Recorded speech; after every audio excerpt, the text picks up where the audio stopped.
예, 여러분 안녕하십니까. 혼란한 정치 시사이슈를 술술 풀어보는 송목근의 혼술 8월 24일 월요일에 인사드립니다. 자, 이재명과 민주당을 지탱하는 힘은 호남이죠. 강주, 전남, 전북.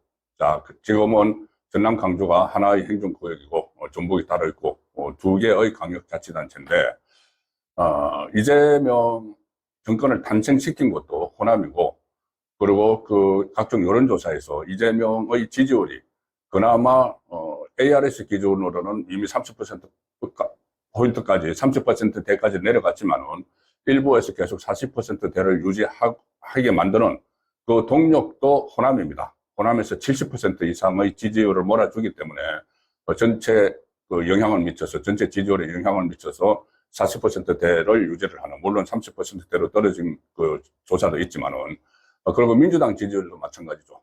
국민의힘이 압도적으로 어떤 조사에서는 이 전화면접 조사에서는 압도적으로 이기고 있고, ARS 조사에서도 오차범위 안에서 항상 왔다 갔다 하는 그런 그 경우지만, 어쨌든 민주당이 앞서는 것도 호남에서 역시 70 내지 80%까지 지지율을 막 보내주기 때문입니다.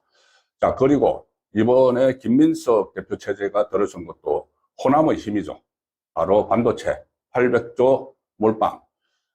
기억하시겠지만은 이 호남에서 이번 전당대회에서 당대표 경선 김민석과 정청래가 첨예하게 맞붙었을 때, 이재명이 김민석을 지원을 하고 있었을 때, 호남에서 TV 토론회가 열리기 7시간 전에, 그리고 호남 권리당원들 투표가 시작되기 하루 전날 이재명이 삼성전자 사장, 그리고 SK하이닉스 사장들을 또 불렀습니다.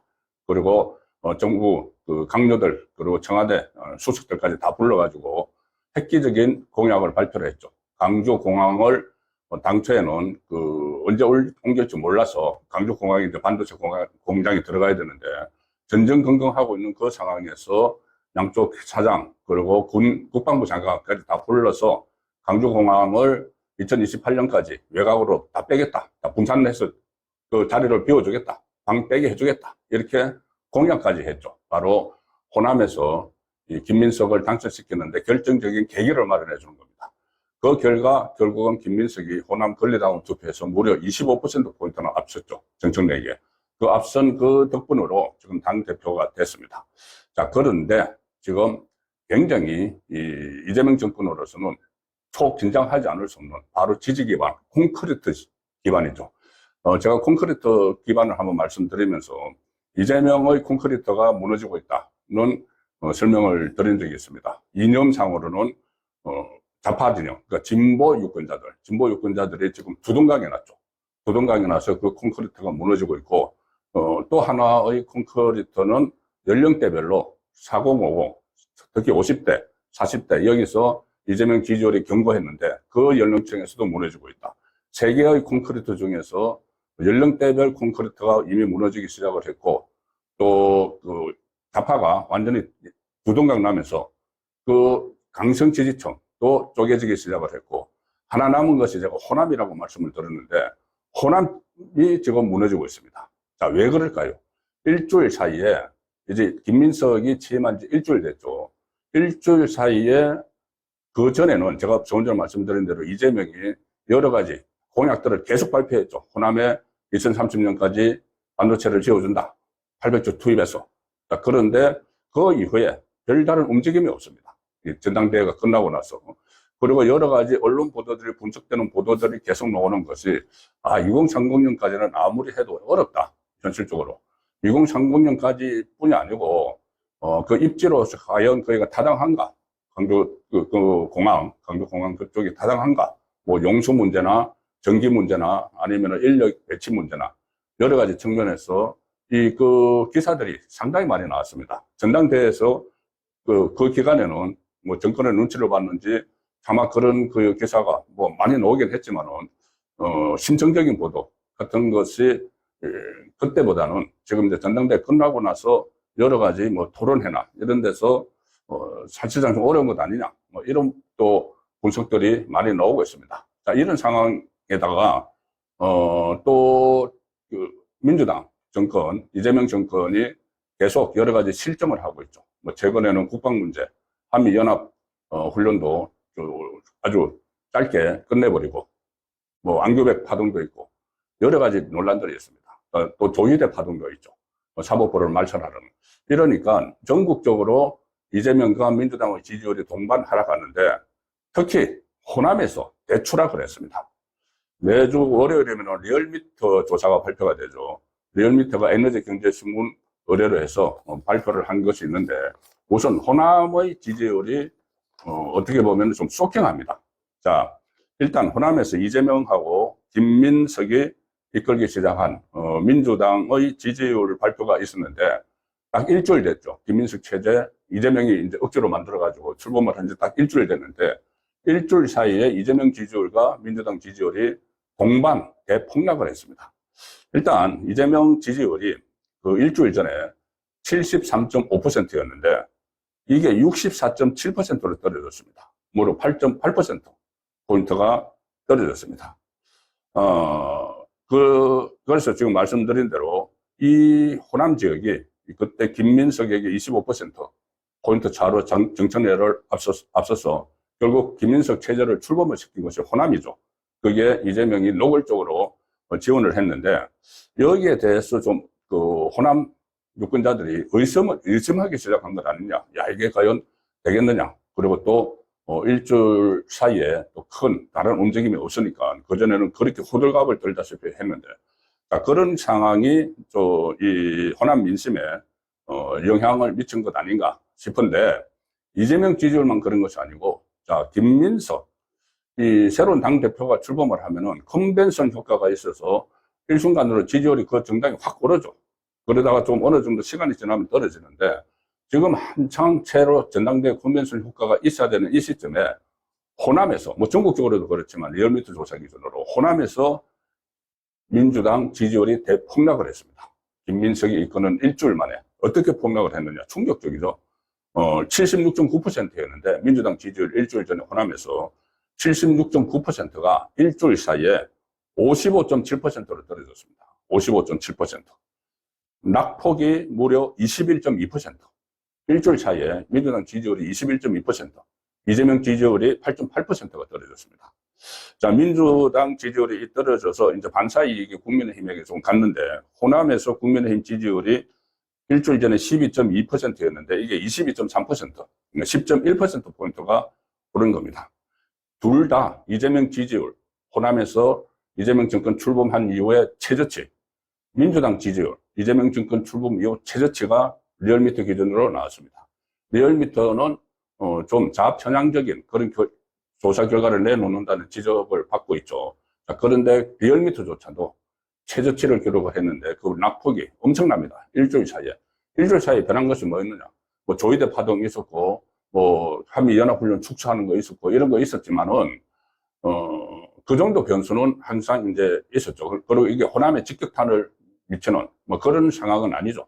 오히려 뭐 조희대에 대해서 뭐 탄핵을 하라 이런 그 여론조사를 하면 호남에서 더 많이 나옵니다. 그럼에도 불구하고 이렇게 대폭락을 했다는 것은 호남이 이재명을 그 밀어주고 있는 그 동력이 지금 800조 투자인데 거기에 대한 의구심이 생긴 것 아닌가. 그런 판단을 좀 할 수 있는 그런 자료가 나왔습니다. 물론 그것 때문에 전체 호남 민심이 막 돌아서고 있다. 이렇게 단정을 할 수는 없지만 어쨌든 일주일 사이에 이렇게 대폭락이 났다. 또 하나 리얼미터가 2,000명 정도 조사를 하니까 여기 이제 샘플이 호남에서 그다지 많지는 않을 겁니다. 한 200명 좀 이내가 될 텐데 그렇더라도 추세는 충분히 읽을 수가 있죠.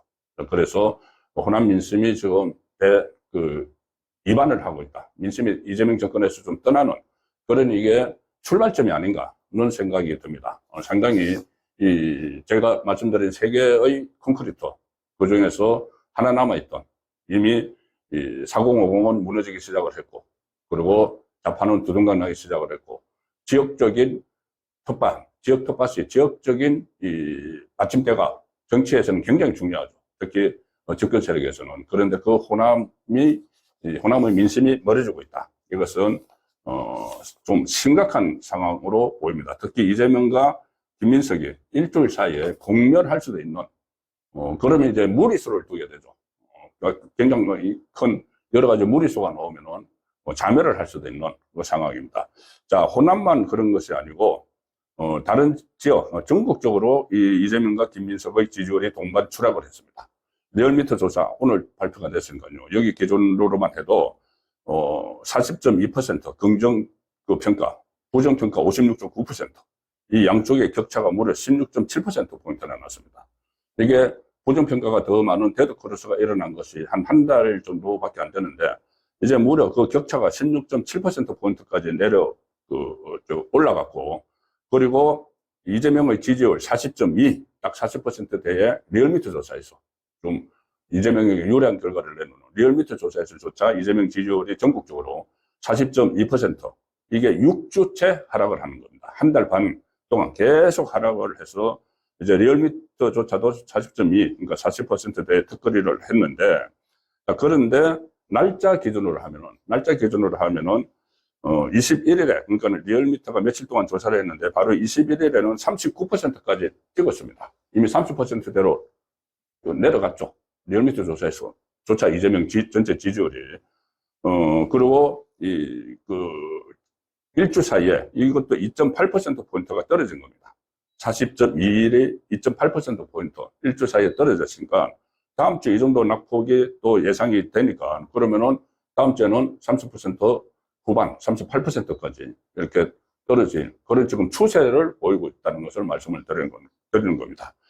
물론 여러 가지 변수들이 있지만은, 부동산 문제 역시 심각하고, 지금 서울에서도 지지율이 계속 떨어지고 있으니까, 조희대 파도, 그러니까는, 후임 대법관을 서면으로 제청을 하도록 만든, 그리고 이재명이 굳이 김민기 좌파 여성 판사를 고집하는 이유, 이런 것들이 지금 다 알려주고 있으니 이게 이재명 지지율에 큰 영향을 미치는 거죠.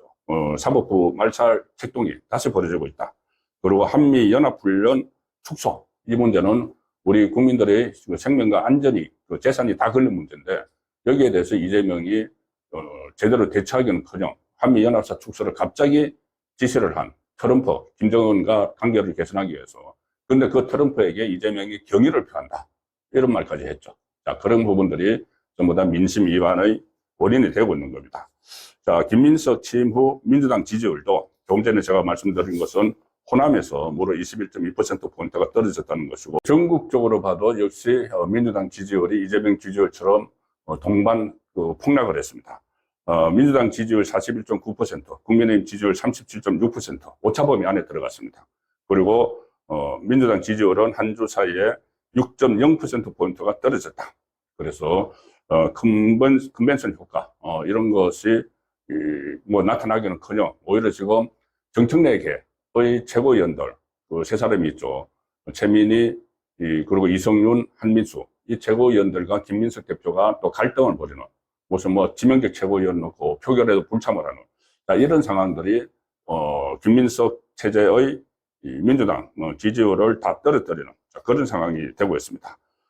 그렇기 때문에 지금 특히 가장 콘크리트인 호남에서 무너지니까 전체 지지율이 다 떨어지는 이 상황인데, 이것을 만회하기, 회복하기 상당히 어렵다는 구조적인 문제가 있다는데 이재명 정권의 고민이 있는 것이죠.